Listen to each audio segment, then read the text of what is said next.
আসসালামু আলাইকুম দর্শক শ্রোতা, পুরো ভিডিও না টেনে শেষ পর্যন্ত দেখতে থাকুন। আপনাদের সাথে আছে আমি শরীফুল্লাহ। হঠাৎই মোর্শেদ ভাই আমাকে অনুরোধ জানালেন তাকে লিফট দেওয়ার জন্য। তা আল্লাহর রহমতে তাকে আমি রিসিভ করলাম আমার মোটর বাইকে, তাকে আমি উঠিয়ে নিলাম, তাকে আমি লিফট দেব। দর্শক শ্রোতা, আমি এখন ফিরোয়া বাজার রয়েছি, আয়নাতলের দিকে যাইতেছি। এটা হলো ফিরোয়া যে মাদ্রাসাটা রয়েছে সেটাই। তো এখন আমি দেখতেছেন আমি এখন রয়েছি হলো, এটা হলো খালপাড়, সংজ্ঞায় খালপাড় বলা হয় এটাকে। তো আমি আসলে আয়নাতলি দিয়ে যাব। আয়নাতলির রোডটা অনেকই ফ্রি আর অনেক ভালো রোড, তাই আমি আয়নাতলি দিয়ে যাব। দর্শক শ্রোতা, আসলে চলে আসলাম আমি মোটামুটি আয়নাতলির কাছাকাছি। আপনারা পুরো ভিডিও না টেনে শেষ পর্যন্ত দেখতে থাকুন। আমি এখন আয়নাতলি বাজারে প্রবেশ করতেছি। এটা হলো আয়নাতলি বর্তমান বাজারের দৃশ্য। দেখুন আসলে কেমন রয়েছে বাজারটা। তো আসলে প্রবাসীর ভাইরা তো আর এসব দৃশ্য দেখার খুবই আগ্রহ থাকে, তাই আমি হয়তো ভিডিওগুলি বানাই, অন্য কিছুই না। তো দর্শক শ্রোতা, আমি এখন সুসিপাড়ার দিকে রওনা করলাম। দেখতে থাকুন বাজারের অবস্থান এখন বর্তমানে এমন রয়েছে। তো আসলে আমি ভিডিও বানিয়ে থাকি ভাই, যারা প্রবাসে থাকেন তারা তো হয়তো বর্তমানে একটু দেখতে ইচ্ছে করে যে আসলে মাতৃভূমিটা কেমন রয়েছে। তো আসলে যারা চিনেন এইসব রোডঘাট তাদের জন্য অনেক মজা পান, সেটা আমি জানি। তো এই জন্য আমি ভিডিওগুলি করে থাকি, অন্য কিছুই না। তো আসলে আমি এখন সুচিপালা ডিগ্রি কলেজ দেখতেছেন, কলেজটা অনেক কাজ করা হয়েছে। কলেজের মধ্যে আগের কলেজ নাই।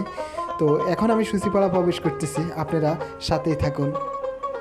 দর্শক শ্রোতা, আসলে অনেকে অনেক কিছুই ভাবেন যে এই ভিডিও কেন বানালাম। এই ভিডিও বানালাম, অনেকেই দেখা গেছে দেশে থাকে না, দেশের খোঁজখবরটা যদি জানতো খুবই আগ্রহ তাদের, কিন্তু কেউ দেখানোর মতো নাই। তো আমাদের সারা এরকম ইউটিউবার আমার জানা মতো বড় ধরনের নাই। তো আমি হয়তো ছোট, আমার আইডিয়া এত বড় না। তো ছোটো তো মানুষ বড় হয়, ধরন মাত্রাতে তো বড় হয় না, এই জন্য আমি বানিয়ে থাকি এসব ভিডিও।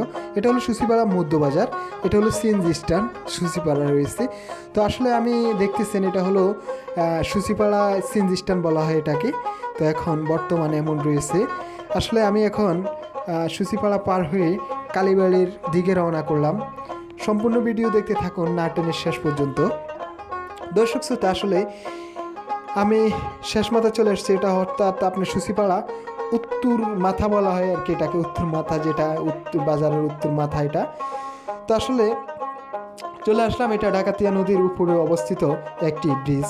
এই ব্রিজের উপরে আমি এখন অবস্থান করতেছি। দর্শক শ্রোতা, দেখতে থাকুন। এই ব্রিজটা হলো ডাকাতিয়া যে একটি গাং আছে, ওই গাঙ্গের উপরে অবস্থিত এই ব্রিজটি। সেটাই আমি ওখানে এখন অবস্থান করতেছি। তা আমি ব্রিজটা থেকে নামলাম। আমি যাওয়ার উদ্দেশ্য হলো আমি যাব এখন কালীবাড়ি। তো চলে আসলাম উপজেলা সামনাসামনি। এটা হলো উপজেলা, অনেকটি ভবন করা হয়েছে এখানে, সরকারি ভবন। উপজেলা দেখতেছেন অনেকগুলি, অনেক ডেভেলপ হয়েছে আগের থেকে। এখানে কয়েকটা ভবনে করা হয়েছে সরকারিভাবে, যতটুকু এই দেখতেছেন এটা হলো উপজেলা। তো আসলে আমি উপজেলা পার হয়ে কালীবাড়ির দিকে প্রবেশ করতেছি। এটা হলো কালীবাড়ির বর্তমান অবস্থা এমন রয়েছে। দর্শক শ্রোতা, আসলে আমি বারবার ওই কথাটাই বলতে চাই, ভিডিও কী কারণে বানাই। ভিডিও বানায় হলো যারা দেখা গেছে 6 বছর প্রবাস জীবন কাটাইতেছে, 6 বছরে কেমন ডেভেলপ হয়েছে বাংলাদেশে আমাদের এই যেমন কালীবাড়ি। এই যে কালীবাড়িটি আপনারা দেখতেছেন, অনেকে যারা চিনেন তাদের জন্য অনেক একটা আনন্দিত ভিডিও এটা। তো কেমন দেখতেছেন আপনারা সরাসরি। তো আসলে আমি এই জন্যই ভিডিওগুলি বানাই। আপনারা বাজেভাবে আমার ভিডিওগুলি দেখবেন না। আমি আসলে যেটা সত্য কথা, আমি ছোট থেকে বড় হতেছি আস্তে আস্তে। আপনারাই তো আমাকে করবেন, ইউটিউব আইডিটা আমার বড় করবেন আস্তে আস্তে। তো আসলে অনুরোধ রইল নতুন নতুন ভিডিও দেখার জন্য আমার চ্যানেলটাকে সাবস্ক্রাইব করে সাথেই থাকবেন, যেন সবার আগে ভিডিও আপনি পেয়ে যান। তো আসলে আমি এখন ঠাকুরবাজার প্রবেশ করতেছি। এটা হলো কালীবাড়ি হাসপাতালের সামনে, দেখতেছেন এটা হলো কালীবাড়ি হাসপাতালের সামনে। এখন আমি আসছি হলো তানজিনা যে একটা হসপিটাল রয়েছে, এটা ওটার সামনেই রয়েছি। এখান থেকে আমি এখন প্রবেশ করতেছি ঠাকুরবাজারের পরিস্থিতি আপনাদেরকে দেখাবো। বর্তমানে এরকম ডেভেলপ হয়েছে, দেখতে থাকুন পুরো ভিডিও।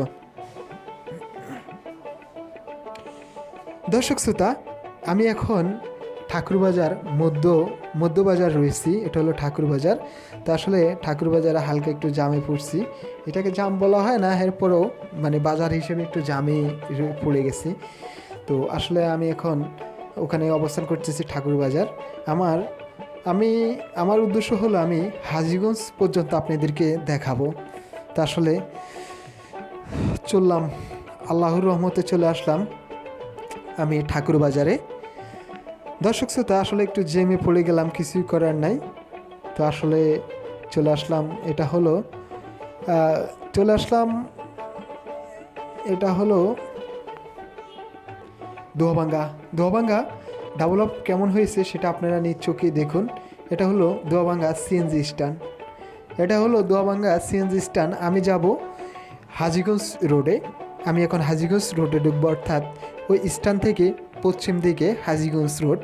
আমি এখন হাজীগঞ্জ রোডে ঢুকে পড়লাম। আমার উদ্দেশ্য আমি যাব হাজীগঞ্জে। তো আমি দোয়াবাঙ্গা মসজিদ এটা।